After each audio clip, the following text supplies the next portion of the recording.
ഞാൻ ഡാനിരച്ചൻ. പ്രിയമുള്ളവരെ, നിങ്ങൾ കേട്ടുകൊണ്ടിരിക്കുന്നത് എൻകൗണ്ടർ ബൈബിൾ സ്റ്റഡി. ബൈബിളിലെ അവസാനത്തെ ഗ്രന്ഥമായ വെളിപാട് പുസ്തകത്തിൻ്റെ പഠന പരമ്പരയിലേക്ക് നിങ്ങളെ ഞാൻ ഒരിക്കൽ കൂടി സ്നേഹത്തോടെ സ്വാഗതം ചെയ്യുന്നു. നമ്മൾ വെളിപാട് പുസ്തകത്തിൻ്റെ 4-ാം അധ്യായത്തിൻ്റെ ആദ്യത്തെ വാക്യങ്ങളാണ് വായിച്ച് കഴിഞ്ഞ എപ്പിസോഡിൽ അത് വിശദീകരിക്കാൻ ശ്രമിച്ചത്. 4-ാം അധ്യായത്തിൻ്റെ തുടർന്നുള്ള വിശദീകരണത്തിലേക്ക് കടക്കുകയാണ്. ആദ്യത്തെ വാക്യങ്ങൾ ഒരിക്കൽ കൂടി വായിക്കുന്നു. വെളിപാട് പുസ്തകം 4-ാം അധ്യായം 1 മുതലുള്ള വാക്യങ്ങൾ. സ്വർഗദർശനം. ഇതിനുശേഷം ഞാൻ കണ്ടു, ഇതാ സ്വർഗത്തിൽ തുറന്നിട്ട ഒരു വാതിൽ. കാഹളം പോലെ എന്നോട് സംസാരിക്കുന്നതായി ഞാൻ കേട്ട ആദ്യത്തെ സ്വരം പറഞ്ഞു, ഇങ്ങോട്ട് കയറി വരൂ. ഇവയ്ക്ക് ശേഷം സംഭവിക്കേണ്ടവ നിനക്ക് ഞാൻ കാണിച്ചു തരാം. പെട്ടെന്ന് ഞാൻ ആത്മാവിലായി, ഇതാ സ്വർഗത്തിൽ ഒരു സിംഹാസനം ഒരുക്കപ്പെട്ടിരിക്കുന്നു. സിംഹാസനത്തിൽ ഒരുവൻ ഉപവിഷ്ടനും. പാത്മോസ് ദ്വീപിൽ തടവിലായിരുന്ന യോഹന്നാൻ ആത്മാവിലായി കഴിയുമ്പോൾ സ്വർഗത്തിലേക്ക് കയറി വരാൻ ആവശ്യപ്പെടുകയും അദ്ദേഹം ആദ്യം കാണുകയും ചെയ്യുന്നത് ഒരു സിംഹാസനമാണ്. സ്വർഗത്തിൽ ഒരു സിംഹാസനം ഒരുക്കപ്പെട്ടിരിക്കുന്നു. വെളിപാട് പുസ്തകത്തിൽ സിംഹാസനം അഥവാ ത്രോൺ എന്ന വാക്ക് 40 തവണയാണ് ഉപയോഗിച്ചിരിക്കുന്നത്. നമ്മൾ ഈ സിംഹാസനം അവസാനമായി ഈ പുസ്തകത്തിൽ കാണുന്നത് 22-ാം അധ്യായം 1-ാം വാക്യത്തിലാണ്. അതുപോലെ തന്നെ അതിനു മുൻപ് 20-ാം അധ്യായത്തിൻ്റെ 11-ാമത്തെ വാക്യത്തിലും സിംഹാസനത്തെക്കുറിച്ചുള്ള പരാമർശം നമ്മൾ കണ്ടെത്തും. ഞാനിത് സൂചിപ്പിക്കുന്നത് വെളിപാട് പുസ്തകം തുടർച്ചയായി ആവർത്തിക്കുന്ന സിംഹാസനം എന്ന ഈ വാക്ക് ആകാശവും ഭൂമിയും അഴിഞ്ഞുപോയാലും ഭൂമിയിലെ എല്ലാ യാഥാർത്ഥ്യങ്ങളും ഇല്ലാതായാലും ഒടുവിൽ അവശേഷിക്കുന്ന ഏക യാഥാർത്ഥ്യമായിട്ടാണ് അവതരിപ്പിക്കപ്പെടുന്നത്. അതായത് ഭൂമിയിലെ ബാക്കി എല്ലാ സിംഹാസനങ്ങളും അധികാരങ്ങളും ആധിപത്യങ്ങളും മനുഷ്യൻ്റെ എല്ലാ അവകാശവാദങ്ങളും ഇല്ലാതാകുമ്പോഴും മാറ്റമില്ലാതെ ക്ഷയമില്ലാതെ നിലനിൽക്കാൻ പോകുന്നത് ദൈവത്തിൻ്റെ അധികാരവും ദൈവം ഒരുക്കിയ സംവിധാനങ്ങളും മാത്രമാണ് എന്ന പരോക്ഷമായ ഒരു സൂചന കൂടി സിംഹാസനത്തെക്കുറിച്ചുള്ള ഈ ആവർത്തനം വെളിപാട് പുസ്തകം നൽകുന്നതിലൂടെ നമ്മൾ മനസ്സിലാക്കേണ്ടതുണ്ട്. മാത്രമല്ല, നമുക്കറിയാം, റോമ ചക്രവർത്തിമാരെ ദൈവമായി ആരാധിച്ചിരുന്ന, ഇമ്പീരിയൽ കൾട്ട് എന്ന് പേര് വിളിച്ചിരുന്ന രാജപൂജയുടെ പശ്ചാത്തലം കൂടി നമ്മൾ ഈ വാക്ക് വായിക്കുമ്പോൾ നമ്മുടെ മനസ്സിലേക്ക് കൊണ്ടുവരേണ്ടതുണ്ട്. എന്ന് പറഞ്ഞാൽ, രാജാവിനെ ആരാധിക്കാനായി റോമിൽ ഒരുക്കപ്പെട്ടിരുന്ന പ്രധാനപ്പെട്ട ഒരു സംവിധാനമാണ് രാജാവിൻ്റെ സിംഹാസനത്തെ ഒരു പ്രധാന ബിംബമായി പ്രതിഷ്ഠിച്ച് ആരാധിക്കുക എന്നത്. ആരാധനാ വസ്തു അപ്പോൾ എന്തായിരുന്നു? രാജാവിൻ്റെ സിംഹാസനമാണ്. അപ്പോൾ ദൈവമായി ആരാധിക്കപ്പെടുന്ന റോമായിലെ സീസറിൻ്റെ ആരാധനാ വസ്തുവായ സിംഹാസനത്തെ പരിഹസിച്ചുകൊണ്ടാണ് ദൈവം യോഹന്നാന് വെളിപ്പെടുത്തുന്നത് യഥാർത്ഥ സിംഹാസനം സത്യദൈവമായ പിതാവിൻ്റെ സിംഹാസനമാണ്, പിതാവിൻ്റെ അധികാരമാണ് എന്നതുകൂടി നമ്മുടെ മനസ്സിലേക്ക് ഈ വാക്യങ്ങൾ വായിക്കുമ്പോൾ നമ്മൾ സൂക്ഷിക്കേണ്ടതുണ്ട്. ഇനി ഒരു കാര്യം മറന്നു പോകരുത്. ഞാൻ പറഞ്ഞിരുന്നു, ഇത് ആരാധനയുമായി ബന്ധപ്പെട്ട ഒരു ഭാഗമാണ്. സ്വർഗത്തിൽ നടക്കുന്ന ആരാധനയാണ് ഇത് സൂചിപ്പിക്കുന്നത്. അങ്ങനെയാണെങ്കിൽ ഭൂമിയിലെ ഓരോ അൾത്താരയും സൂചിപ്പിക്കുന്നത് ഈ സ്വർഗത്തിലെ പിതാവായ ദൈവത്തിൻ്റെ സിംഹാസനത്തെയാണ്. സിംഹാസനത്തിൽ ഒരുവൻ ഉപവിഷ്ടനാണ്. സിംഹാസനസ്ഥൻ കാഴ്ചയിൽ സൂര്യകാന്തം പോലെയും മാണിക്യം പോലെയും, സിംഹാസനത്തിന് ചുറ്റും കാഴ്ചയിൽ മരതകം പോലെയുള്ള ഒരു മഴവില്ലും. തിമോത്തിയോസിന് പൗലോസ്ലീഹ എഴുതിയ 1-ാം ലേഖനത്തിൻ്റെ 6-ാം അധ്യായത്തിൻ്റെ 16-ാമത്തെ തിരുവചനത്തിൽ പറയുന്നുണ്ട്, ദൈവം അപ്രാപ്യമായ പ്രകാശത്തിൽ വസിക്കുന്നവനാണ് എന്ന്. ഈ സിംഹാസനത്തിൽ ആസനസ്ഥനായിരിക്കുന്ന ഉപവിഷ്ടനായിരിക്കുന്ന ദൈവത്തെ യോഹന്നാൻ കാണുമ്പോൾ ആദ്യം യോഹന്നാൻ ഈ അപ്രാപ്യമായ പ്രകാശമാണ് കാണുന്നത്. ആ പ്രകാശത്തെ സൂചിപ്പിക്കാൻ ഉപയോഗിക്കുന്ന 3 കാര്യങ്ങളാണ് സൂര്യകാന്തം, മാണിക്യം, മരതകം. സൂര്യകാന്തം അതുപോലെ മാണിക്യം ഇവയുടെ നിറം ചുവപ്പാണ്, മരതകം പച്ച നിറമാണ്. അപ്പോൾ ഈ സിംഹാസനത്തിൽ നിന്ന് വരുന്നതായി യോഹന്നാൻ കാണുന്ന നിറങ്ങൾ ചുവപ്പും പച്ചയുമാണ്. അങ്ങനെ ചുവപ്പും പച്ചയും മനോഹരമായ പ്രകാശം സിംഹാസനത്തിൽ നിന്ന് വരുമ്പോൾ യോഹന്നാൻ ദൈവത്തെ കാണുന്നത് അപ്രാപ്യമായ പ്രകാശത്തിൽ വസിക്കുന്ന ആ ദൈവത്തിൻ്റെ മഹത്വമാണ്. ആ മഹത്വമാണ് ഈ സൂര്യകാന്തം, മാണിക്യം, മരതകം തുടങ്ങിയ സൂചനകളിലൂടെ വ്യക്തമാക്കാനായി ശ്രമിക്കുന്നത്. സിംഹാസനത്തിന് ചുറ്റും 24 സിംഹാസനങ്ങൾ. ഈ സിംഹാസനങ്ങളിൽ ധവള വസ്ത്രധാരികളായ 24 ശ്രേഷ്ഠന്മാർ, അവരുടെ ശിരസിൽ സ്വർണ്ണക്കിരീടങ്ങൾ. 24 ശ്രേഷ്ഠന്മാർ സൂചിപ്പിക്കപ്പെടുന്നത് ആരാണ് എന്നതിനെക്കുറിച്ച് വിവിധങ്ങളായ ചിന്താഗതികളും പ്രബോധനങ്ങളും നിലവിലുണ്ട്.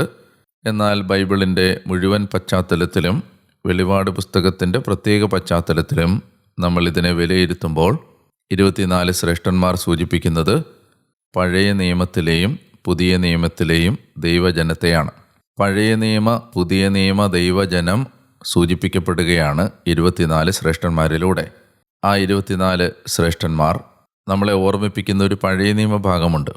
1 ദിനവൃത്താന്തം 24-ാം അധ്യായത്തിലും 25-ാം അധ്യായത്തിലും ദാവീദ് പുരോഹിതന്മാരെ 24 ഗണങ്ങളായി തിരിച്ചിരുന്നു. അവരുടെ ജോലി ദേവാലയത്തിൽ ശുശ്രൂഷ ചെയ്യാനും കീർത്തനങ്ങൾ, സംഗീതം, ഗീതങ്ങൾ ആലപിച്ച് ദൈവത്തെ മഹത്വപ്പെടുത്തി ആരാധിക്കാനുമായിരുന്നു. 24 ഗണങ്ങളായി തിരിക്കപ്പെട്ടിരുന്ന പുരോഹിതന്മാരാണ് ദേവാലയത്തിലെ ശുശ്രൂഷ ചെയ്തിരുന്നതും ദേവാലയത്തിൽ ആരാധന നടത്തിയിരുന്നതും. അപ്പോൾ ഈ 24 ശ്രേഷ്ഠന്മാർ സൂചിപ്പിക്കപ്പെടുന്നത് നിരന്തരമായ ബലിയുടെ, നിരന്തരമായ ആരാധനയുടെ പ്രതീകമായിട്ടാണ്. രാജകീയ പുരോഹിത ഗണമാണ് ദൈവജനം. പുരോഹിത ഗണം എന്ന് പറഞ്ഞാൽ ദൈവത്തെ ആരാധിക്കുന്നവർ. പഴയ നിയമ ജനതയുടെയും പുതിയ നിയമ ജനതയുടെയും ഐഡൻറ്റിറ്റി, അവരുടെ തനിമ, അവരുടെ സ്വത്വം, അവർ ആരാധനാ ജനതയാണ് എന്നതാണ്. അപ്പോൾ ഈ ആരാധനാ ജനത, അവരുടെ പ്രധാനപ്പെട്ട ജോലി എന്താണ്? ദൈവത്തെ ആരാധിക്കുക എന്നുള്ളതാണ്. അങ്ങനെ 24 മണിക്കൂറും ദൈവസന്നിധിയിൽ അപ്രാപ്യമായ പ്രകാശത്തിൽ വസിക്കുന്ന ആ ദൈവത്തിൻ്റെ തിരുമുമ്പിൽ നിന്ന് ദൈവത്തെ ആരാധിക്കാൻ നിയോഗം കിട്ടിയ പഴയ നിയമ പുതിയ നിയമ ജനതയുടെ പ്രതീകമാണ് ഈ സിംഹാസനത്തിന് മുമ്പിലെ 24 ശ്രേഷ്ഠന്മാർ. ഇന്ന് ഭൂമിയിൽ നടക്കുന്ന, തിരുസഭയിൽ നടക്കുന്ന 24 മണിക്കൂറും മുടങ്ങാതെ ആരാധനാ കേന്ദ്രങ്ങളിൽ നടക്കുന്ന ബലിയർപ്പണങ്ങളും ആരാധനകളും സത്യത്തിൽ സ്വർഗത്തിൽ നിരന്തരമായി നടന്നുകൊണ്ടിരിക്കുന്ന ആരാധനയുടെ ഒരു റെസൊണൻസാണ്, ഒരു പ്രതിധ്വനി, ഒരു അലയൊലി, അല്ലെങ്കിൽ അതിൻ്റെ ഒരു ഭൗമികമായ ആവർത്തനമാണ് നമ്മുടെ ഈ ഭൂമിയിൽ നിർവഹിക്കപ്പെടുന്ന നിത്യാരാധനകളെല്ലാം. അതുകൊണ്ട് നമ്മളെപ്പോഴും ഓർക്കണം, നമ്മൾ ഭൂമിയിൽ ദൈവത്തെ ആരാധിച്ചുകൊണ്ടിരിക്കുമ്പോൾ സത്യത്തിൽ ഈ സ്വർഗത്തിൽ നടക്കുന്ന ആരാധന ഇവിടെ ആവർത്തിക്കപ്പെടുകയാണ്. ഈ 24 ശ്രേഷ്ഠന്മാർ ധരിച്ചിരിക്കുന്നത് ധവള വസ്ത്രങ്ങളാണ്, വെള്ള വസ്ത്രങ്ങളാണ്. അത് ദൈവത്തെ ആരാധിക്കുന്നവർക്ക് ഉണ്ടാകണമെന്ന് പഴയ നിയമത്തിലും പുതിയ നിയമത്തിലും കർത്താവ് അനുശാസിച്ച വിശുദ്ധ ജീവിതത്തിൻ്റെ അടയാളമാണ്. അതുപോലെ തന്നെ ശ്രേഷ്ഠന്മാരുടെ ശിരസിൽ ഉണ്ടായിരുന്നത് സ്വർണ്ണ കിരീടങ്ങളാണ്. സ്വർണ്ണ കിരീടങ്ങൾ അവർ രാജാക്കന്മാരാണ് എന്ന സൂചന നൽകുന്നു. അതായത് അവർ രാജകീയ പുരോഹിത ഗണമാണ്, അവർ ദൈവത്തെ ആരാധിക്കുന്ന രാജകീയ ജനതയാണ്. മാത്രമല്ല, നമ്മൾ ദൈവാരാധനയിലേക്ക് വരുമ്പോൾ, നമ്മൾ കർത്താവിൻ്റെ മുമ്പിൽ നിൽക്കുമ്പോൾ നമ്മൾ ശിരസിൽ വെച്ചിരിക്കുന്ന കിരീടങ്ങൾ നമ്മുടെ ജീവിതത്തിലെ ദൈവദത്തമായ എല്ലാ അനുഗ്രഹങ്ങളെയും സൂചിപ്പിക്കുന്നു. ആത്മീയ ഭൗതിക അനുഗ്രഹങ്ങളെല്ലാം തന്നെ നമ്മുടെ ജീവിതത്തിലെ നേട്ടങ്ങൾ, നന്മകൾ, കൃപകൾ, ഇതെല്ലാമാണ് നമ്മൾ തലയിൽ വെച്ചിരിക്കുന്ന കിരീടങ്ങൾ. അതെല്ലാം കർത്താവിൻ്റെ മുൻപിൽ ആ കിരീടങ്ങൾ വെച്ച് നമ്മൾ നിൽക്കുന്നു എന്ന് പറയുമ്പോൾ നമ്മൾ അംഗീകരിക്കുകയാണ്, കർത്താവേ, ഞങ്ങളുടെ ജീവിതത്തിലെ എല്ലാ നേട്ടങ്ങളും അങ്ങ് തന്നതാണ്. അങ്ങിൽ നിന്ന് വേറിട്ടതോ വ്യത്യസ്തമായതോ ആയ, അങ്ങ് തരാത്തതോ ആയ യാതൊരു അനുഗ്രഹവും ഞങ്ങൾക്കില്ല എന്ന ഒരു തിരിച്ചറിവ് കൂടിയാണ് ഈ കിരീടങ്ങൾ കർത്താവിൻ്റെ മുമ്പിൽ വെച്ചുകൊണ്ടിരിക്കുന്ന 24 ശ്രേഷ്ഠന്മാർ നമ്മൾ അറിയണം എന്ന് ആഗ്രഹിച്ച് നമ്മളെ ഓർമ്മിപ്പിക്കുന്നത്. ഇനി സിംഹാസനത്തിൽ നിന്ന് മിന്നൽ പിണരുകളും ശബ്ദങ്ങളും ഇടിമുഴക്കങ്ങളും പുറപ്പെടുന്നു. മിന്നൽ പിണർ, അതുപോലെ ശബ്ദം, ഇടിമുഴക്കം, ഈ സൂചനകൾ നമ്മൾ മുൻപ് കണ്ടിട്ടുള്ളത് സീനായ് മലയിൽ ദൈവം ഇറങ്ങി വരുമ്പോഴാണ്. ദൈവത്തിൻ്റെ ഏറ്റവും മഹനീയമായ സാന്നിധ്യം അതാണ് ഈ ശബ്ദഘോഷം കൊണ്ട് സൂചിപ്പിക്കപ്പെടുന്നത്. അതെന്തിനാണ് ഇവിടെ സൂചിപ്പിക്കപ്പെട്ടിരിക്കുന്നത് എന്ന് ചോദിച്ചാൽ, 24 ശ്രേഷ്ഠന്മാർ ദൈവത്തെ ആരാധിച്ചു കൊണ്ടിരിക്കുമ്പോൾ അവിടെ കർത്താവിൻ്റെ സാന്നിധ്യം ശക്തമായി യോഹന്നാൻ അനുഭവിക്കുകയാണ്. നമ്മൾ ഓരോ ആരാധനയിലും തിരിച്ചറിയണം, ആരാധനയിലാണ് യഥാർത്ഥത്തിൽ ദൈവത്തിൻ്റെ സാന്നിധ്യം ശക്തമായി ഇറങ്ങി വരുന്നതും നമുക്ക് അനുഭവിക്കാൻ കഴിയുന്നതും. ആരാധനയിലാണ് ദൈവം സജീവനായി സന്നിഹിതനാകുന്നത്. അതുകൊണ്ട് ആ ദൈവത്തിൻ്റെ സാന്നിധ്യത്തെ തിരിച്ചറിയാൻ കഴിഞ്ഞാൽ ഓരോ ആരാധനയും വളരെ മധുരമുള്ളതും മനോഹരവുമായി മാറും. തുടർന്ന് യോഹന്നാൻ കാണുന്നത് സിംഹാസനത്തിൻ്റെ മുമ്പിൽ ജ്വലിക്കുന്ന 7 തീപ്പന്തങ്ങൾ. ഇവ ദൈവത്തിൻ്റെ സപ്താത്മാക്കളാണ്. ഞാൻ നേരത്തെ പറഞ്ഞിരുന്നു, യോഹന്നാൻ സ്വർഗത്തെക്കുറിച്ച് കാണുന്ന ഈ ദർശനത്തിൽ സ്വർഗീയ ആരാധന ഭൂമിയിൽ നമുക്ക് പരിചയമുള്ള സമാഗമ കൂടാരത്തിലെ ആരാധനയുമായും ജെറുസലേം ദേവാലയത്തിലെ ആരാധനയുമായും സാമ്യമുള്ള വിധത്തിലാണ് യോഹന്നാൻ തിരിച്ചറിയുന്നത്. അതിൻ്റെ കാരണമായിട്ട് ഞാൻ കഴിഞ്ഞ എപ്പിസോഡിൽ പറഞ്ഞിരുന്നു, സ്വർഗത്തിൻ്റെ മാതൃകയിലാണ് സമാഗമ കൂടാരം നിർമ്മിക്കാൻ മോശയോട് ആവശ്യപ്പെട്ടത്. എബ്രായ ലേഖനത്തിലെ ഒരു പരാമർശം ചൂണ്ടിക്കാണിച്ചുകൊണ്ട് ഞാൻ പറഞ്ഞിരുന്നു, ആ മാതൃകയിൽ സ്വർഗത്തിൽ നടക്കുന്ന ആരാധനയാണ് യഥാർത്ഥത്തിൽ ഭൂമിയിൽ നടക്കുന്നത്. അതുകൊണ്ട് സമാഗമ കൂടാരത്തിലെയും ജെറുസലേം ദേവാലയത്തിലെയും നിരവധി സാദൃശ്യങ്ങൾ യോഹന്നാൻ്റെ ദർശനത്തിൽ നമുക്ക് കാണാൻ കഴിയും. അത്തരം ഒരു സാദൃശ്യമാണ് ഈ 7 തീപ്പന്തങ്ങൾ. നമുക്കറിയാം, സമാഗമ കൂടാരത്തിൻ്റെ വിശുദ്ധ സ്ഥലത്തിൽ മെനോറ അഥവാ 7 കാലുള്ള വിളക്ക് ഉണ്ടായിരുന്നു. ആ വിളക്ക് സൂചിപ്പിക്കപ്പെട്ടിരുന്നത്, അല്ലെങ്കിൽ ആ വിളക്ക് ദൃഷ്ടാന്തീകരിച്ചത്, ആ വിളക്ക് വിളിച്ചറിയിച്ചത് ഈ കർത്താവിൻ്റെ ആ സാന്നിധ്യത്തിന് മുമ്പിലുള്ള ഈ 7 വിളക്കുകളെയാണ്.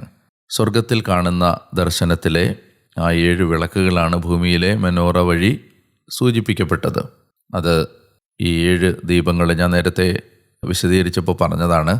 അത് പരിശുദ്ധാത്മാവിനെ സൂചിപ്പിക്കുന്നതാണ്, ദൈവത്തിൻ്റെ സപ്താത്മാക്കളാണ്. ഇനി 6-ാമത്തെ വാക്യത്തിൽ നമ്മൾ കാണുകയാണ്, സിംഹാസനത്തിൻ്റെ മുൻപിൽ പളുങ്ക് സമാനമായ കണ്ണാടി കടൽ പോലെ. പളുങ്ക് കടൽ അതെന്താണ് സൂചിപ്പിക്കുന്നത്? വീണ്ടും ആരാധനയിലേക്ക് വന്നാൽ സമാഗമ കൂടാരത്തിലും ജെറുസലേം ദേവാലയത്തിലും ഉണ്ടായിരുന്ന ഒരു കാര്യമാണ് ക്ഷാളന പാത്രം. സോളമൻ്റെ ദേവാലയത്തിലേക്ക് വരുമ്പോൾ അത് കുറെ കൂടി വലുതായിരുന്നു. സോളമൻ നിർമ്മിച്ച ദേവാലയത്തിൽ ഒരു ജലസംഭരണി ഉണ്ടായിരുന്നു എന്ന് 1 രാജാക്കന്മാർ 7-ാം അധ്യായത്തിൽ 23 മുതൽ 26 വരെ വാക്യങ്ങളിൽ, 1 രാജാക്കന്മാർ 7-ാം അധ്യായത്തിൻ്റെ 23 മുതൽ 26 വരെ വാക്യങ്ങളിൽ നമ്മൾ കാണുന്നുണ്ട്. സോളമൻ നിർമ്മിച്ച ദേവാലയത്തിൽ ഒരു ജലസംഭരണി ഉണ്ടായിരുന്നു. അത് സമാഗമ കൂടാരത്തിലെ ക്ഷാളന പാത്രം ആയിരുന്നു. എന്താണ് സൂചിപ്പിക്കുന്നത്? കർത്താവിൻ്റെ ആ മഹത്വത്തിൻ്റെ മുൻപിൽ ഒരു വശത്ത് നമ്മൾ കണ്ടു ആ മഹത്വത്തെ സൂചിപ്പിക്കുന്ന ശബ്ദങ്ങളും മിന്നൽ പിണരുകളും ഇടിമുഴക്കങ്ങളും. എന്നാൽ ആ മഹത്വത്തിൻ്റെ മുമ്പിൽ, മഹനീയമായ ആ സാന്നിധ്യത്തിൻ്റെ മുൻപിൽ മഹനീയമായ ആഴമായ ഒരു നിശബ്ദതയും ശാന്തതയുമുണ്ട്. ദൈവം തരുന്ന ദൈവികമായ ശാന്തിയുടെ സൂചനയാണ് ഈ പളുങ്ക് കടൽ. അവിടെയാണ് പുരോഹിതൻ തൻ്റെ കൈകളും കാലുകളും കഴുകിയിരുന്നത് ബലിയർപ്പിക്കുമ്പോൾ ക്ഷാളനപാത്രത്തിൽ. എന്ന് വെച്ചാൽ കർത്താവിൻ്റെ സാന്നിധ്യത്തിന് മുൻപിൽ ആ അഗാധമായ ആഴമായ ശാന്തിയിലാണ് ഒരു മനുഷ്യൻ ശുദ്ധീകരിക്കപ്പെടുന്നത്, ഒരു മനുഷ്യൻ തന്നെ തന്നെ കണ്ടെത്തുന്നത്. ദൈവത്തിൻ്റെ മുമ്പിൽ ശാന്തമായിട്ടിരിക്കുമ്പോഴാണ് നമ്മൾ നമ്മളെ തിരിച്ചറിയുന്നത്. നമ്മുടെ ജീവിതത്തിൽ എന്തെല്ലാം മേഖലകളാണ് ക്രിസ്തുവിന് യോജിക്കാത്തത് എന്ന് മനസ്സിലാക്കുന്നത്. ഇനി തുടർന്ന് യോഹന്നാൻ കാണുകയാണ്, സിംഹാസനത്തിൻ്റെ മധ്യത്തിലും ചുറ്റുമായി 4 ജീവികൾ. അവയ്ക്ക് മുൻപിലും പിൻപിലും നിറയെ കണ്ണുകൾ. 1-ാമത്തെ ജീവി സിംഹത്തെ പോലെ, 2-ാമത്തെ ജീവി കാളയെ പോലെ, 3-ാമത്തെ ജീവി മനുഷ്യൻ്റേതുപോലെ മുഖമുള്ളത്, 4-ാമത്തെ ജീവി പറക്കുന്ന കഴുകനെ പോലെ. ഈ 4 ജീവികളും 6 ചിറകുകൾ വീതമുള്ളവർ. ചുറ്റും ഉള്ളിലും നിറയെ കണ്ണുകൾ. രാപകൽ ഇടവിടാതെ അവ ഉദ്ഘോഷിക്കുന്നു, ആയിരുന്നവനും ആയിരിക്കുന്നവനും വരുവാനിരിക്കുന്നവനും സർവശക്തനും ദൈവവുമായ കർത്താവ് പരിശുദ്ധൻ, പരിശുദ്ധൻ, പരിശുദ്ധൻ. കർത്താവിൻ്റെ മഹനീയമായ സാന്നിധ്യത്തിന് മുൻപിൽ നിൽക്കാൻ യോഗ്യത കിട്ടിയ കെരൂബുകളാണ് ഈ 4 ജീവികൾ. ഈ കെരൂബുകളെ നമ്മൾ സമാഗമ കൂടാരത്തിൽ കണ്ടിരുന്നു. വാഗ്ദാന പേടകത്തിൻ്റെ ഇരുവശത്തും കെരൂബുകളുടെ രൂപം കൊത്തിവെച്ചിരുന്നു. ഈ 4 ജീവികൾ ഞാൻ പറഞ്ഞു, ഇത് ക്രോവേന്മാരാണ്, കെരൂബുകളാണ്. ഇവ സൂചിപ്പിക്കുന്നത് സൃഷ്ടപ്രപഞ്ചത്തിലെ മുഴുവൻ ജീവവർഗത്തെയുമാണ്. കർത്താവിൻ്റെ മുമ്പിൽ നിൽക്കുന്ന ഈ മാലാഖമാർക്ക് മനുഷ്യൻ്റെ ബുദ്ധി, സിംഹത്തിൻ്റെ ശക്തി, കാളയുടെ സേവനശേഷി, കഴുകൻ്റെ വേഗം. ഒരിക്കൽ കൂടി പറയാം, ഈ 4 ജീവികൾ ക്രോവേന്മാരെയാണ് സൂചിപ്പിക്കുന്നത്. ഈ ക്രോവേന്മാർ കർത്താവിൻ്റെ സാന്നിധ്യത്തിന് മുമ്പ് നിൽക്കുന്ന ക്രോവേന്മാരാണ്. ഇവ സൂചിപ്പിക്കുന്നത് ഈ ആരാധനയിൽ പ്രപഞ്ചത്തിലെ മുഴുവൻ ജീവവർഗവും സമ്മേളിക്കുകയാണ്. ഈ സൃഷ്ടപ്രപഞ്ചത്തിലെ മുഴുവൻ ജീവവർഗത്തിൻ്റെയും പ്രതിനിധികളായിട്ടാണ് ഈ ക്രോവേന്മാർ ഇവിടെ നിൽക്കുന്നത്. അതുകൊണ്ടാണ് ജീവികൾക്ക് മനുഷ്യൻ്റെയും സിംഹത്തിൻ്റെയും കാളയുടെയും കഴുകൻ്റെയും മുഖങ്ങൾ യോഹന്നാൻ കാണുന്നത്. മനുഷ്യൻ്റെ ബുദ്ധിയുള്ള, സിംഹത്തിൻ്റെ ശക്തിയുള്ള, കാളയുടെ സേവന സന്നദ്ധത ശേഷിയുള്ള, കഴുകൻ്റെ വേഗമുള്ള 4 ജീവികൾ ക്രോവേന്മാർ. എല്ലാം കാണുന്ന, എല്ലാം കണ്ണിൽപ്പെടുന്ന, ചുറ്റിലും ഉള്ളിലും നിറയെ കണ്ണുകളുള്ള ജീവികളാണത്. അവർ രാവും പകലും ഇടവിടാതെ പറഞ്ഞുകൊണ്ടിരിക്കുന്നത് എന്താണ്? ആയിരുന്നവനും ആയിരിക്കുന്നവനും വരാനിരിക്കുന്നവനും സർവശക്തനും ദൈവവുമായ കർത്താവ് പരിശുദ്ധൻ, പരിശുദ്ധൻ, പരിശുദ്ധൻ. ആരാധനയിൽ ദൈവജനം ആവർത്തിക്കുന്ന മാലാഖമാരുടെ സ്തുതിഗീതമാണിത്. നമുക്കറിയാം, എല്ലാ ആരാധനയിലും ഇതുണ്ട്. ദൈവം പരിശുദ്ധനാണ് എന്ന സത്യമാണ് ഈ ജീവികൾ വിളിച്ചു പറഞ്ഞുകൊണ്ടിരിക്കുന്നത്. ഓരോ ആരാധനയിലും ആരാധകൻ തിരിച്ചറിയുന്ന സത്യമാണിത്. നമ്മുടെ ദൈവം പരിശുദ്ധനായ ദൈവമാണ്. ഇവിടെ ദൈവത്തെ ആരാധിക്കുമ്പോൾ ആരാധനയെക്കുറിച്ച് 1-2 കാര്യങ്ങൾ കൂടി എനിക്ക് സൂചിപ്പിക്കേണ്ടതുണ്ട്. എന്താണ് ആരാധന? ആരാധനയെ പലപ്പോഴും നമ്മൾ മനസ്സിലാക്കിയിരിക്കുന്നത് നമ്മൾ അധരത്തിലൂടെ നടത്തുന്ന കുറച്ച് പ്രാർത്ഥനകളായിട്ടാണ്, അല്ലെങ്കിൽ കുറച്ച് കർമ്മങ്ങളായിട്ടാണ്. യഥാർത്ഥത്തിൽ ആരാധന എന്ന് പറയുന്നത് ദൈവം യോഗ്യനാണ് എന്നേറ്റു പറയുന്നതാണ്. കുറെ കൂടി ഞാൻ നിങ്ങൾക്ക് മനസ്സിലാവുന്ന വിധത്തിൽ പറഞ്ഞാൽ, ദൈവം ഒരാളുടെ ഹൃദയത്തിൽ ഏറ്റവും പ്രധാനപ്പെട്ട ഒരു മൂല്യമായി, വാല്യൂ ആയി അയാൾ സ്വീകരിക്കുന്നതും അങ്ങനെ മുൻനിർത്തി ജീവിക്കുന്നതും, അതിനെ വിളിക്കാവുന്ന പേരാണ് ആരാധന. ആരാധന ഒരു പ്രകടനം എന്നതിനേക്കാൾ ഒരു മനോഭാവമാണ്. അതൊരു എക്സ്പ്രഷൻ എന്നതിനേക്കാൾ ഒരു ആറ്റിറ്റ്യൂഡാണ്. അത് ആരാധകൻ്റെ ഹൃദയത്തിലെ മനോഭാവമാണ്. എന്താണ് ആരാധകൻ്റെ ഹൃദയം? ദൈവമല്ലാതെ മറ്റൊന്നും പരമമായി വിലപ്പെട്ടതല്ല. ദൈവമാണ് ജീവിതത്തിലെ ഒന്നാമത്തെ യാഥാർത്ഥ്യം. ദൈവത്തിനാണ് ഹൃദയത്തിൽ ഒന്നാമത്തെ സ്ഥാനം. ദൈവത്തിനുപരിയായി ഒന്നും ആരും വയ്ക്കപ്പെടുന്നില്ല. അങ്ങനെ വരുമ്പോൾ worship becomes worthship. WORTH, worth-ship.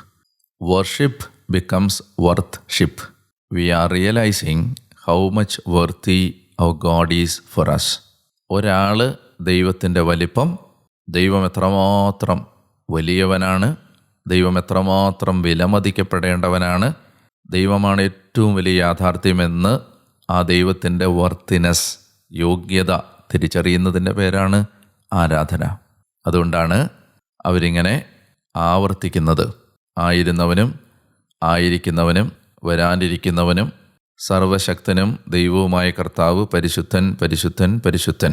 ആ ജീവികളെന്നും എന്നേക്കും ജീവിക്കുന്നവനായ സിംഹാസനസ്ഥന് മഹത്വവും ബഹുമാനവും കൃതജ്ഞതയും നൽകിയപ്പോഴെല്ലാം ആ 24 ശ്രേഷ്ഠന്മാർ സിംഹാസനസ്ഥൻ്റെ മുൻപിൽ വീണ് എന്നും എന്നേക്കും ജീവിക്കുന്നവനെ സാഷ്ടാംഗം പ്രണമിക്കുകയും തങ്ങളുടെ കിരീടങ്ങൾ സിംഹാസനസ്ഥൻ്റെ മുൻപിൽ വെച്ച് ഇങ്ങനെ പറയുകയും ചെയ്തിരുന്നു: ഞങ്ങളുടെ ദൈവവും കർത്താവുമായ അങ്ങ് മഹത്വവും ബഹുമാനവും ശക്തിയും സ്വീകരിക്കാൻ അർഹനാണ്.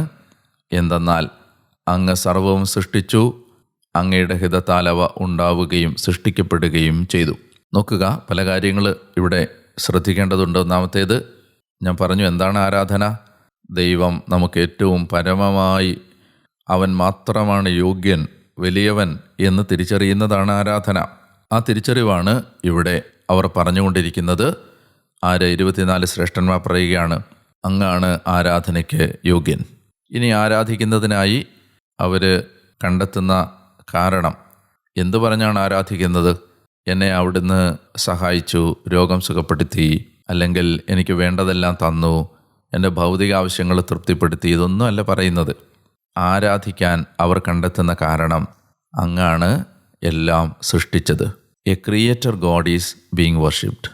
സ്രഷ്ടാവായ ദൈവത്തെയാണ് ആരാധിക്കുന്നത്. ആരാധിക്കുന്നതിന് അവർ പറയുന്ന കാരണം, അങ്ങ് ഞങ്ങളെ സൃഷ്ടിച്ചു എന്ന കാരണമാണ്. ഞാനിത് 5-ാം അധ്യായം അവസാനിക്കുമ്പോൾ ഒരിക്കൽ കൂടി ഒരു കാര്യം കൂടെ കൂട്ടിച്ചേർത്തിട്ട് വിശദീകരിക്കും. അപ്പോൾ ഓർക്കണം, ആരാധന ഒരാളുടെ ഹൃദയത്തിലുണ്ടാവുന്നത് അയാൾക്ക് ഈ ജീവിതത്തിൽ കിട്ടിയ ഭൗതികമായ ഏതെങ്കിലും നന്മയുടെ അടിസ്ഥാനത്തിൽ അല്ല, മറിച്ച് ദൈവത്തോട് അയാൾ നന്ദി പറഞ്ഞുകൊണ്ടിരിക്കുന്നത്, ദൈവത്തെ അയാൾ ആരാധിച്ചുകൊണ്ടിരിക്കുന്നത്, ദൈവത്തെ ഹൃദയത്തിൽ ഒന്നാമത് വെച്ചിരിക്കുന്നത് അങ്ങനെ സൃഷ്ടിച്ചു എന്നതിൻ്റെ പേരിലാണ്. അങ്ങയുടെ ഹിതത്താൽ അവ ഉണ്ടാവുകയും സൃഷ്ടിക്കപ്പെടുകയും ചെയ്തു. പ്രിയമുള്ളവരെ, ഈ അധ്യായം അവസാനിക്കുമ്പോൾ 1-2 കാര്യങ്ങളൊന്ന് സൂചിപ്പിക്കേണ്ടതുണ്ട്. അതായത് 24 ശ്രേഷ്ഠന്മാർ ദൈവത്തെ ആരാധിക്കുമ്പോൾ അവരവരുടെ കിരീടങ്ങൾ സിംഹാസനസ്ഥൻ്റെ മുൻപിൽ വെക്കുകയാണ്. ഇതാണ് ആരാധന. ജീവിതത്തിൽ എന്തെല്ലാം നന്മകൾ നമുക്ക് കിട്ടിയിട്ടുണ്ടോ, ഒരാരാധകൻ അത് തിരിച്ചറിയുന്നത് ദൈവം തന്നതായിട്ടാണ്. അതുകൊണ്ട് എപ്പോഴും അതിൻ്റെ മഹത്വം ദൈവത്തിന് മുൻപിൽ എടുത്തു വെക്കാൻ അയാൾ എപ്പോഴും തയ്യാറായിരിക്കും. അതുകൊണ്ടാണ് 24 രാജാക്കന്മാർ ദൈവത്തെ ആരാധിക്കുമ്പോൾ സിംഹാസനസ്ഥൻ്റെ മുമ്പിൽ വീണ് കിടന്ന് തങ്ങളുടെ കിരീടങ്ങൾ സിംഹാസനത്തിൻ്റെ മുൻപിൽ വെച്ച് ആരാധിക്കുന്നത്. നമ്മുടെ ജീവിതത്തിലെ എല്ലാ നേട്ടങ്ങളും, നമുക്കെന്തെല്ലാം ഉണ്ടോ നമ്മൾ അറിയണം, അത് മുഴുവൻ ദൈവം തന്നതാണ്. നമ്മൾ നേടിയെടുത്തതല്ല, ദൈവത്തിൻ്റെ ദാനമാണ്. നമ്മൾ നിന്നതല്ല, ദൈവം നിർത്തിയതാണ്. നമ്മൾ ആർജിച്ചെടുത്തതല്ല, ദൈവം അനുവദിച്ച് തന്നതാണ്. എനിക്ക് രണ്ടാമതായിട്ട് സൂചിപ്പിക്കാനുള്ളത്, എന്താണ് ആരാധനയിൽ സംഭവിക്കുന്നത്? അതായത് പീഡിപ്പിക്കപ്പെട്ട ഒരു സഭയോടാണ് യോഹന്നാൻ ഈ കാര്യങ്ങൾ പറയുന്നത്. പീഡിപ്പിക്കപ്പെട്ട സഭ തൻ്റെ ബലം കണ്ടെത്തുന്നത്, ഭൂമിയിലെ യാഥാർത്ഥ്യങ്ങൾ വേദനിപ്പിക്കുന്ന സഭ ബലം കണ്ടെത്തുന്നത് സ്വർഗത്തിലെ യാഥാർത്ഥ്യങ്ങൾ തിരിച്ചറിയുന്നത് കൊണ്ടാണ്. അല്ലെങ്കിൽ യോഹന്നാൻ ഈ സഭയെ പഠിപ്പിക്കുകയാണ്, മക്കളെ, ഈ ഭൂമിയിൽ ഇപ്പോൾ നിങ്ങൾക്ക് കടന്നു പോകുന്ന ഈ ജീവിതത്തിൽ നിങ്ങൾക്ക് സഹിക്കാനാവാത്ത ഒരുപാട് വേദനകൾ ഉണ്ട്. അത് നിങ്ങൾ അനുഭവിക്കുന്നുണ്ട്. നിങ്ങൾ പലപ്പോഴും മനസ്സും ശരീരവും കൊണ്ട് മടുത്തു പോകുന്നുണ്ട്. എന്നാൽ ആത്മാവിൽ നിങ്ങളൊരു കാര്യം തിരിച്ചറിയുക, നിലനിൽക്കുന്നത് ഈ പീഡനമല്ല, നിലനിൽക്കുന്നത് ദൈവത്തിൻ്റെ സർവാധിപത്യവും അധികാരവുമാണ്. ദൈവത്തിൻ്റെ സിംഹാസനം മാത്രമാണ് നിലനിൽക്കാൻ പോകുന്നത്. അതുകൊണ്ട് ഈ താൽക്കാലിക സഹനങ്ങൾക്ക് ശേഷം നമ്മൾ ആർജിക്കാൻ പോകുന്ന മഹത്വമാണ് യോഹന്നാൻ സ്വർഗത്തിൽ കാണുന്നത്. അതാണ് യോഹന്നാൻ തൻ്റെ സഭയോട് പറഞ്ഞു കൊടുക്കുന്നത്. നമുക്ക് വെളിപ്പെടാനിരിക്കുന്ന മഹത്വത്തോട് തുലനം ചെയ്യുമ്പോൾ ഈ കഷ്ടതകൾ നിസ്സാരമാണ്. അപ്പോൾ പീഡിപ്പിക്കപ്പെട്ട ഒരു സഭ അതിൻ്റെ ശരിയായ അതിജീവനം കണ്ടെത്തുന്നത് ഈ കൃത്യമായ യാഥാർത്ഥ്യത്തെക്കുറിച്ചുള്ള അവബോധത്തിൽ നിന്നാണ്. നമുക്ക്, അതായത് മനുഷ്യൻ ഏത് കാര്യവും സഹിക്കാൻ തയ്യാറാവും. അവൻ അതിൻ്റെ അർത്ഥവും അതിൻ്റെ ലക്ഷ്യവും അത് സഹിക്കുന്നത് കൊണ്ടുള്ള പ്രയോജനവും കണ്ടെത്തി കഴിഞ്ഞാൽ, ഇതേ സിമ്പിളായ ഒരു തത്വമാണ് ദൈവം യോഹന്നാന് നൽകുന്ന ഈ വെളിപാടിലൂടെ കാണിക്കുന്നത്.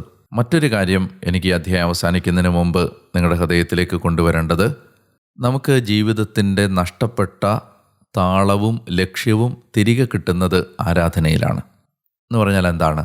ഈ ഭൂമിയിൽ നമ്മൾ ജീവിക്കുമ്പോൾ നമുക്ക് നമ്മുടെ ലക്ഷ്യം നഷ്ടപ്പെടുന്നുണ്ട്. അതായത് ജീവിക്കുന്നത് എന്തിനു വേണ്ടിയാവണം എന്ന ലക്ഷ്യം നമ്മൾ മറന്നു പോകുന്നുണ്ട്. ചെറിയ ചെറിയ ചെറിയ ലക്ഷ്യങ്ങളും ചെറിയ ചെറിയ സന്തോഷങ്ങളും മനുഷ്യൻ്റെ ആത്യന്തിക ലക്ഷ്യമായി തെറ്റിദ്ധരിക്കപ്പെടുന്നുണ്ട്. അപ്പം നമ്മൾ ചിലപ്പോൾ വിചാരിക്കും, മക്കൾക്ക് വേണ്ടിയാണ് ജീവിക്കുന്നത്, അല്ലെങ്കിൽ ഈ ഭൂമിയിൽ കുറച്ച് നേട്ടങ്ങൾ ഉണ്ടാക്കാനാണ് ജീവിക്കുന്നത്, അല്ലെങ്കിൽ കുറേ സമ്പത്തുണ്ടാക്കാനാണ് ജീവിക്കുന്നത്. ഇങ്ങനെ ജീവിതത്തിൻ്റെ ലക്ഷ്യവും ആ ലക്ഷ്യം നഷ്ടപ്പെട്ടപ്പോൾ ജീവിതത്തിൻ്റെ താളവും മുറിഞ്ഞുപോയ മനുഷ്യൻ ആ ജീവിതത്തിൻ്റെ താളവും ലക്ഷ്യവും തിരികെ പിടിക്കുന്നത് ആരാധനയിലാണ്. അതായത് ഒരു യഥാർത്ഥ ആരാധനയിലാണ് നമുക്ക് തിരിച്ചറിവുണ്ടാവുന്നത് നമ്മൾ സത്യത്തിൽ എന്തിനു വേണ്ടിയാണ് ജീവിക്കുന്നത്. നോക്കേണ്ടടുത്ത് നോക്കാൻ ആരാധന നമ്മളെ പഠിപ്പിക്കും. എവിടേക്കാണ് നോക്കേണ്ടത്? ഭൂമിയിലേക്കല്ല, സ്വർഗത്തിലേക്ക്. ലക്ഷ്യം വെക്കേണ്ടടുത്തേക്ക് ലക്ഷ്യം വെക്കാൻ ആരാധന നമ്മളെ സഹായിക്കും. എന്താണ് ലക്ഷ്യം വെക്കേണ്ടത്? ദൈവവും ദൈവത്തിൻ്റെ മഹത്വവും. എന്തിനു വേണ്ടി ജീവിക്കണം എന്ന് തിരിച്ചറിയാൻ ആരാധന നമ്മളെ സഹായിക്കും. എന്തിനു വേണ്ടിയാണ് ജീവിക്കേണ്ടത്? ഈ മഹത്വമേറിയ ദൈവിക സാന്നിധ്യത്തിൽ എത്തിച്ചേരാനാണ് ജീവിക്കേണ്ടത്. അങ്ങനെ പീഡിപ്പിക്കപ്പെട്ട സഭ അതിൻ്റെ ശരിയായ അവബോധത്തിലാണ് അതിജീവനം കണ്ടെത്തിയത്. V overcome anything when we find the meaning and relevance of what ever V Zafar. അതുകൊണ്ട് ഭൂമിയിലെ യാഥാർത്ഥ്യങ്ങൾ നമ്മളെ വേദനിപ്പിക്കാത്തത് സ്വർഗത്തിലെ യാഥാർത്ഥ്യങ്ങൾ നമ്മൾ തിരിച്ചറിയുന്നത് കൊണ്ടാണ്. അതുകൊണ്ട് ചെറിയ ചെറിയ കാഴ്ചകളും ആ ചെറിയ കാഴ്ചകൾ തരുന്ന വേദനകളും നിങ്ങളുടെ മനസ്സിനെ മടുപ്പിക്കാതിരിക്കട്ടെ. കാരണം നമ്മൾ ജീവിക്കുന്നത് ഈ നശിച്ചു പോകുന്നവയ്ക്ക് വേണ്ടിയല്ല, മറിച്ച് നിലനിൽക്കുന്ന കാര്യങ്ങൾക്ക് വേണ്ടിയാണ്. 4-ാം അധ്യായം അങ്ങനെ അവസാനിക്കുകയാണ്. അടുത്ത എപ്പിസോഡിൽ ഞാൻ 5-ാം അധ്യായം വിശദീകരിക്കുമ്പോൾ അതും സ്വർഗീയ ആരാധനയെ സംബന്ധിക്കുന്ന വളരെ വിലപ്പെട്ട പല പാഠങ്ങളും തിരിച്ചറിയുന്നതിന് നമ്മളെ സഹായിക്കും. പ്രിയപ്പെട്ടവരെ, ഇത് ക്ലേശകരമായ ഒരു പഠനമാണ്.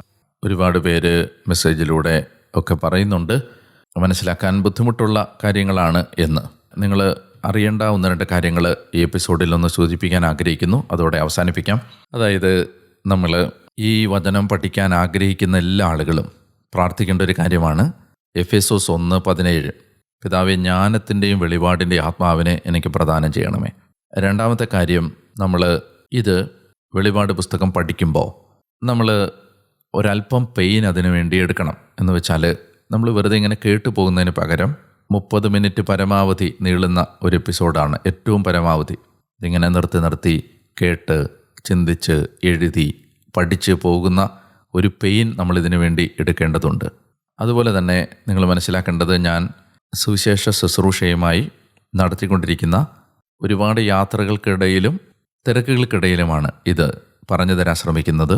അതുകൊണ്ട് എനിക്ക് ഏറ്റവും എളുപ്പമുള്ള മാർഗം ഇങ്ങനെ ഒരു ഓഡിയോ പ്ലാറ്റ്ഫോമിൽ ഇത് ചെയ്യുക എന്നുള്ളതാണ്. പല ആളുകളും സൂചിപ്പിച്ചു, ഇത് നേരിട്ട് പഠിപ്പിക്കാം, അല്ലെങ്കിൽ ഒരു കമ്മ്യൂണിറ്റി ഉള്ളപ്പോൾ പഠിപ്പിച്ചാൽ കുറേ കൂടെ ലൈവാകും എന്നൊക്കെ.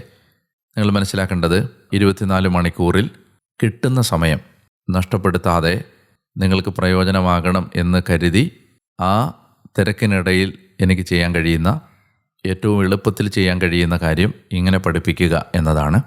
അതുകൊണ്ട് നമ്മൾ കേട്ട് പരിചയിച്ച ബൈബിൾ പഠന രീതികളിൽ നിന്ന് വ്യത്യാസമായി പലർക്കും ഇത് തോന്നുമ്പോൾ നിങ്ങൾ അതിനെക്കുറിച്ച് ആശങ്കപ്പെടരുത്.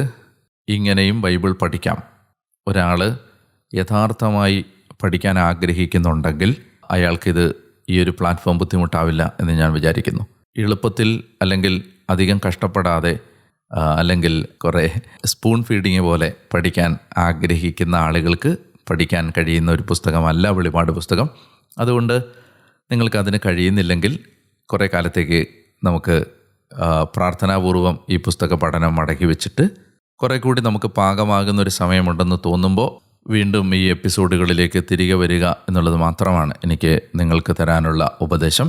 നമുക്ക് ചെയ്യാൻ കഴിയുന്ന ഒരു കാര്യത്തിൻ്റെ മാക്സിമമാണ് ഈ എപ്പിസോഡുകളിലൂടെ നമ്മൾ നൽകുന്നത്. നിങ്ങൾ അറിയാൻ വേണ്ടി മാത്രം ഞാൻ പറയുകയാണ്. നമ്മൾ ഓരോ ദിവസവും രാവിലെ എഴുന്നേൽക്കുമ്പോൾ മറ്റേത് കാര്യവും ചെയ്യുന്നതിന് മുൻപ് ദിവസത്തിലെ ആദ്യത്തെ ഒരു കാര്യം പോലെ പലയിടങ്ങളിൽ പല രാജ്യങ്ങളിലിരുന്ന് നിങ്ങൾക്ക് വേണ്ടി ചെയ്യുന്ന ഒരു ശുശ്രൂഷയാണിത്. അപ്പോൾ അതുകൊണ്ട് അതിന് നിങ്ങളുടെ കയ്യിൽ ഈ എപ്പിസോഡുകൾ എത്താൻ ഞങ്ങളെടുക്കുന്ന ഒരു പെയിൻ നിസ്സാരമല്ല. അതുകൊണ്ട് തന്നെ ആരെങ്കിലും ഒരാൾ ആത്മാർത്ഥതയോടെ ഇത് പഠിക്കാൻ ആഗ്രഹിച്ചാൽ അയാൾക്ക് വേണ്ട ജ്ഞാനവും വിവേകവും ദൈവം തരും. അതുപോലെ തന്നെ പറയാൻ കഴിയുന്ന കാര്യങ്ങൾക്ക് പരിമിതിയുണ്ട്. പറയുന്നതിനേക്കാളും അധികം പരിശുദ്ധാത്മാവ് വെളിപ്പെടുത്തി തരികയും ചെയ്യും. അതുകൊണ്ട് കൂടുതൽ കൃപയോടെ ഈ പഠനത്തിലേക്ക് കടക്കാൻ നിങ്ങൾക്ക് കഴിയട്ടെ എന്ന് ഞാൻ പ്രാർത്ഥിക്കുന്നു. ഇന്ന് അല്പസമയം ദീർഘിച്ചു പോയി, എങ്കിലും ഈ അധ്യായം അവസാനിപ്പിക്കാൻ നമുക്ക് കഴിഞ്ഞതിൽ നമുക്ക് സന്തോഷത്തോടെ ദൈവത്തിന് നന്ദി പറയാം. നല്ല അനുഗ്രഹീതമായൊരു ദിവസം ഉണ്ടാവട്ടെ. എനിക്ക് വേണ്ടി നിങ്ങൾ പ്രാർത്ഥിക്കണം. വീണ്ടും അടുത്ത എപ്പിസോഡിൽ 5-ാം അധ്യായവുമായി നിങ്ങളുടെ അടുത്തേക്ക് എത്തുന്നത് വരെ മറക്കരുത്. ഞാൻ ഡാനിയലച്ചൻ, ഞാൻ നിങ്ങൾക്ക് വേണ്ടി പ്രാർത്ഥിച്ചുകൊണ്ടേയിരിക്കുന്നു. ആമേൻ.